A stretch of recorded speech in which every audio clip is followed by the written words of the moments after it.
I often notice at internet quit sites that sometimes a member will come in and saying that they really want a cigarette or they're having a bad moment or time, and other members will come in and make a plea of, please don't smoke.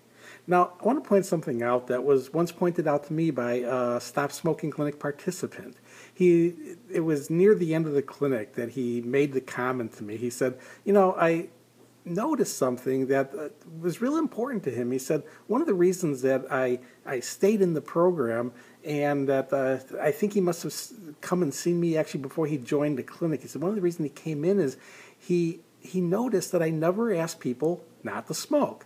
And I hadn't thought about this. It wasn't anything I did purposely, but once he said it, it clicked, and I realized, no, he's right. I never in my Stop Smoking clinics had made a request to an individual group not to smoke. Even before I was doing smoking clinics, when I was doing school programs and prevention programs, I realized I never told the kids not to smoke. I remember my opening comment to them was, I'm not here telling you not to smoke. I'm not going to say you're bad if you smoke. I'm going to show you what smoking is and what it does to you. And if you want to smoke after you see that, that's up to you. I just want you to make your decision based on an informed consent basis, that you know what you're dealing with. And then I'd proceed to do the program of showing them what smoking would do and really hitting home the concept of addiction, because I remember how I used to end it was, again saying, I'm not telling you not to do it, but I just don't want you taking it up with the idea, you're going to get tired of it one day and you're going to quit, or if you ever find out it's really bad then you'll just quit. Hey, it may get to a point where you want to quit, it may get to a point where you have to quit, and you're not going to be able to do it. And I would use my clinic experience to help explain to these people why I'm making that comment. But in the clinic too, I never told participants not to smoke. When they were complaining about things, I didn't say, just don't smoke. What I would do is I would start asking them questions of, again, trying to get them to answer of why they were quitting, what the problem they were having now, what was cigarettes going to do for it. I was trying to get them to think about smoking, to understand the full implication of smoking. I wasn't telling them not to do it. Basically, I think people have a choice at any point in time whether they smoke or not. I have videos already talking about this, about people say, I don't have a choice, I have to quit. And one about options, and I'll attach videos into this, addressing these kind of issues. But basically, I always told them the goal of my clinic was to get them to a choice. I didn't want them to feel like when they came in to say that they're going to commit to never smoke again for the rest of their life. You know what the goal when I was doing a 2-week program? I told them my goal was to help them off, not make them quit, but help them off for 2 weeks.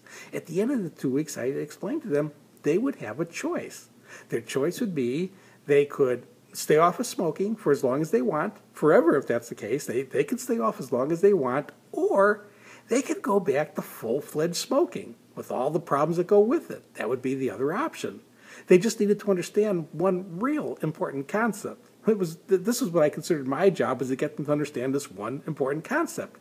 And that was, there was no in-between choice. Smoking was an all or nothing proposition. They needed to see it that way. Again, that's where I felt my job was to get them to understand that premise. All or nothing. And then they had to make the decision of which way it was going to go for them. Were they going to go for all, or were they going to go for nothing?